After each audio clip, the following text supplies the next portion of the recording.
अस्सलाम वालेकुम प्यारे बच्चों, my name is professor Mohammad Rafiq. आज हम शुरू करने जा रहे हैं क्लास 9th का मैथमेटिक्स है हमारे पास, चैप्टर 10। ये है डेमोंस्ट्रेटिव ज्योमेट्री। डेमोंस्ट्रेटिव ज्योमेट्री को हम यूक्लिडियन ज्योमेट्री भी कहते हैं। क्या भी कहते हैं?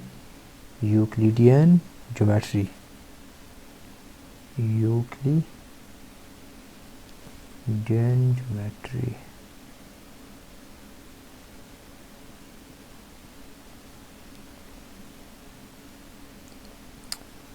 इसमें हम डिस्कस क्या करेंगे? इस ज्योमेट्री में हमें जो है कोई भी मैथमेटिकल स्टेटमेंट्स को, किस चीज़ को, मैथमेटिकल स्टेटमेंट हमें दिया होगा। मैथमेटिकल स्टेटमेंट्स जो है वो हमें दिया होगा, उसको हमने लॉजिकली प्रूव करना है। क्या करना है? यानी हम इसको प्रूव करेंगे लॉजिकली, लॉजिकल रीजंस के साथ, यानी रीजंस भी हमें देने पड़ेंगे। ठीक है,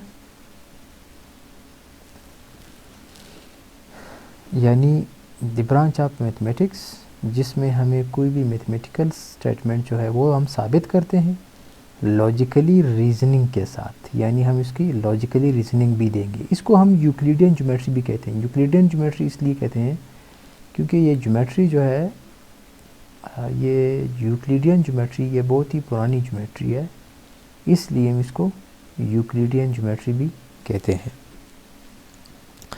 अच्छा, इसकी जो एलिमेंट्स हैं, elements of demonstrative geometry, elements of demonstrative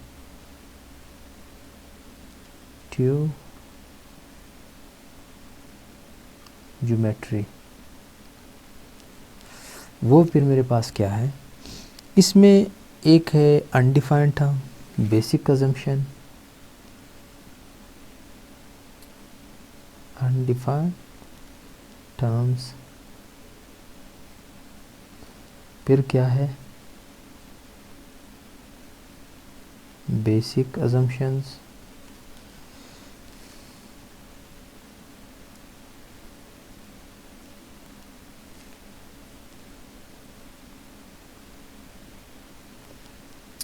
और लास्ट पे है थ्योरम्स।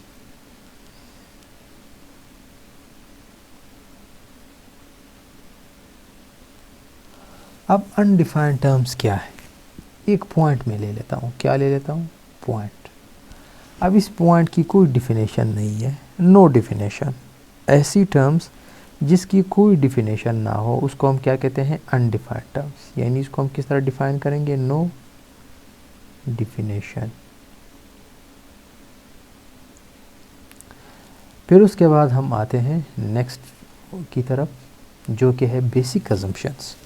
अब बेसिक अजम्पशंस में हम कहते हैं कि किसी भी पॉइंट में से हम इनफाइनाइटली नंबर ऑफ लाइन पास कर सकते हैं। कर सकते हैं कि नहीं कर सकते? तो यहाँ पे हम इसको क्या करेंगे? इसको फिर प्रूफ की ज़रूरत नहीं है, इसको डिफिनेशन की ज़रूरत नहीं है, और ये बेसिक अजम्पशंस को नो प्रूफ। अब इसको साबित करने की ज़रूरत नहीं है। जैसे हम कहते हैं कि 2 पॉइंट्स में से जो है वो एक ही लाइन गुज़र सकता है, या हम ये कहते हैं कि अगर A is less than B, B is less than C, then A will be less than C। तो ये इसको भी साबित करने की ज़रूरत नहीं, ये एक अजम्पशन है। अब थ्योरम जो है वो क्या है? थ्योरम को हम प्रूव करते हैं यूजिंग, इसको हम प्रूव करते हैं यूजिंग, किस चीज़ को यूज़ करते हुए? यही दो चीज़ें हम यूज़ करेंगे, एक undefined terms and basic assumptions. Undefined terms and basic assumptions। ठीक है, अब अगर हम आ जाएं इस बेसिक अजम्पशंस की तरफ, इसके फिर दो मज़ीद ब्रांचेस हैं, दो मज़ीद पार्ट्स हैं। First one is axioms. Axioms क्या होते हैं?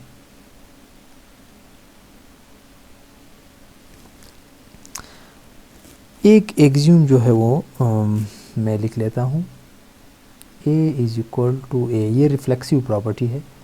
तो ये एक एक्सियूम है, यानी ये रिलेटेड टू है, तो ये बेसिक अजम्पशंस, लेकिन ये रिलेटेड टू रियल नंबर्स है। जैसे ये है, ये भी हमारे पास एक रियल नंबर के रिलेटेड है।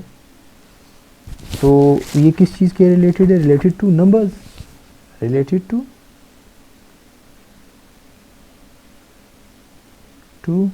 नंबर्स। नंबर्स के जो रिलेटेड हो, चाहे ये हो, वो हो, ये वाली हो, तो इसको हम क्या कहते हैं? एक्सियूम्स। यानी इसको साबित करने की ज़रूरत नहीं होती है, और वो रिलेटेड टू नंबर्स हो, तो इसको हम क्या कहते हैं? एक्सियूम्स। अब दूसरा है हमारे पास पोस्टुलेट, वेरी इंपॉर्टेंट वन, और इन्हीं को हम जो है वो डिस्कस करेंगे। पोस्टुलेट,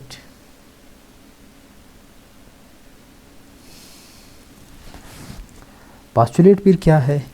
ये फिर related to geometrical figures, related to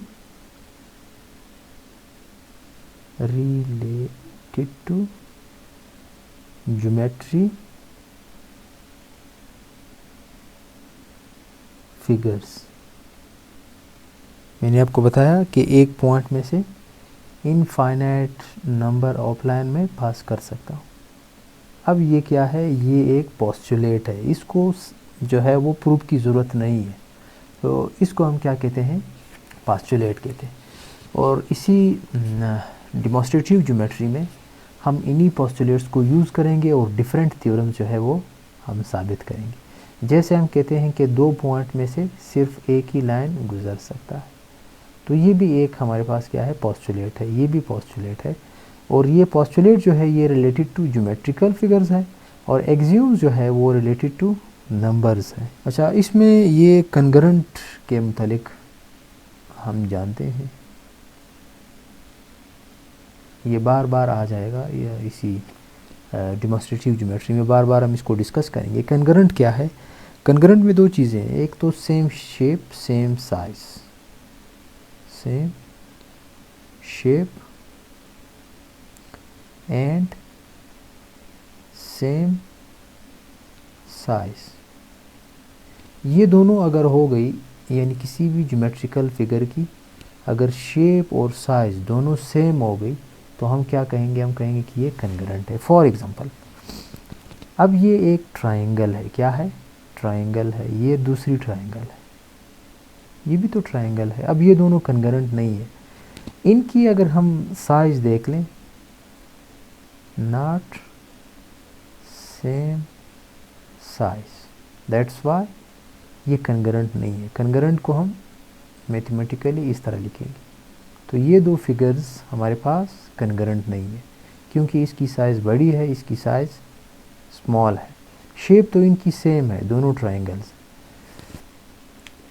इसी तरह अगर मैं ये दो ट्रायंगल्स लिख लूँ,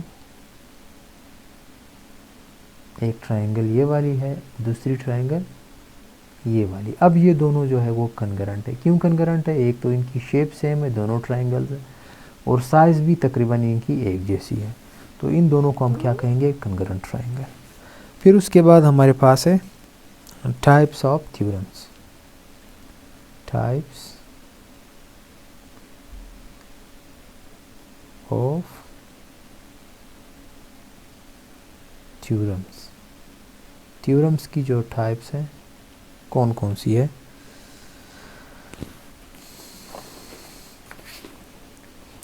इसमें यहाँ पे अगर हम इसका एक फिगर बना दें, पहले है first one geometrical theorems,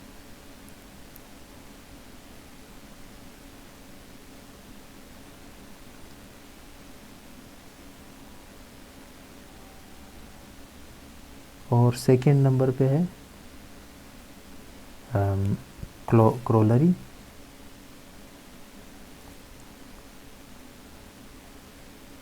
and the third one is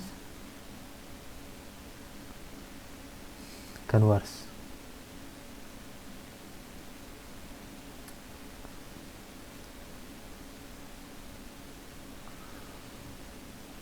geometrical theorem क्या होते हैं? ये ऐसे थ्योरम होते हैं जो रिलेटेड टू ज्योमेट्री हो। किस चीज़ के रिलेटेड हो? Related to geometry. जैसे एक पैरेललोग्राम वाली थ्योरम है, हम कहते हैं कि पैरेललोग्राम में क्या होता है, ये साइड और ये साइड आपस में पैरेलल होते हैं और ये साइड आपस में पैरेलल होते हैं। तो इसको हम क्या कहते हैं? इसको हम कहते हैं पैरेललोग्राम। ऐसी फिगर जिनके अपोजिट साइड आपस में पैरेलल हो। क्रोलरी क्या है? क्रोलरी बेसिकली हमारे पास पार्ट ऑफ थ्योरम, या हम इसको ये भी कह सकते हैं result from a theorem. Theorem से आप कोई भी एक स्मॉल जो रिजल्ट है वो आप निकाल सकते हैं। Result from theorem.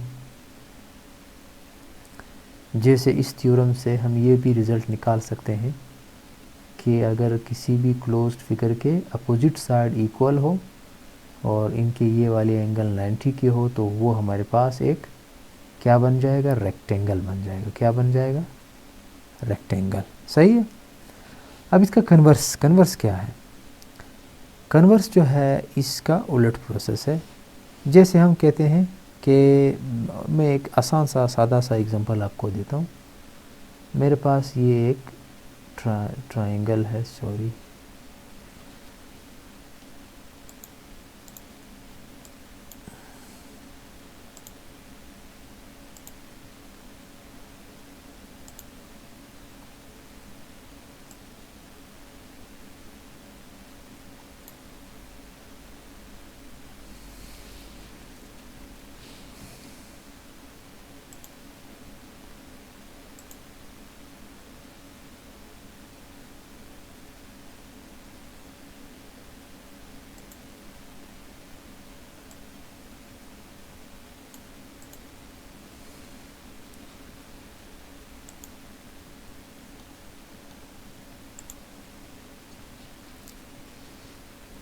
ये मेरे पास एक फिगर है, ये राइट ट्रायंगल है। इसमें ये वाली जो एंगल है ये 90 डिग्री की है। ठीक है, तो मैं लिख लेता हूँ if one angle is a 90 then it is a right triangle.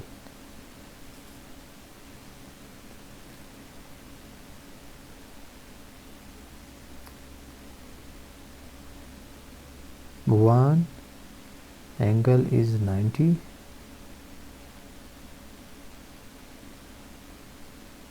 तो ये क्या कहलाएगा? It is right angle triangle. हाँ, अभी इसका कन्वर्स क्या आ जाएगा? A triangle is a right angle triangle. A triangle is right angle triangle if its one angle is 90 degree. यहाँ पे ये लिखा हुआ है अगर कोई किसी भी ट्रायंगल का एक एंगल 90 डिग्री हो तो उस ट्रायंगल को हम राइट एंगल ट्रायंगल कहते हैं। अब इसका कन्वर्स क्या आ जाएगा? इसका कन्वर्स यहाँ से हम ये राइट ट्रायंगल से हम स्टार्ट करेंगे। हम कहेंगे कि ट्रायंगल उस वक्त राइट ट्रायंगल होगा जिसमें एक एंगल 90 का हो। यहाँ पे ये दिया हुआ है कि 90 का अगर एक एंगल हो तो उसको राइट ट्रायंगल कहेंगे। यहाँ से हम राइट ट्रायंगल से स्टार्ट। अच्छा, एक दूसरा थ्योरम भी है। ये एक ट्रायंगल है, इसमें अगर ये दो अपोजिट साइड इक्वल हों तो ये एंगल भी इक्वल होनी चाहिए। ठीक है, इसका कन्वर्स क्या है? इसका कन्वर्स ये है अगर ये दो एंगल इक्वल हो तो ये अपोजिट साइड भी हमारे पास इक्वल होनी चाहिए। तो ये क्या है? एक दूसरे के कन्वर्स है।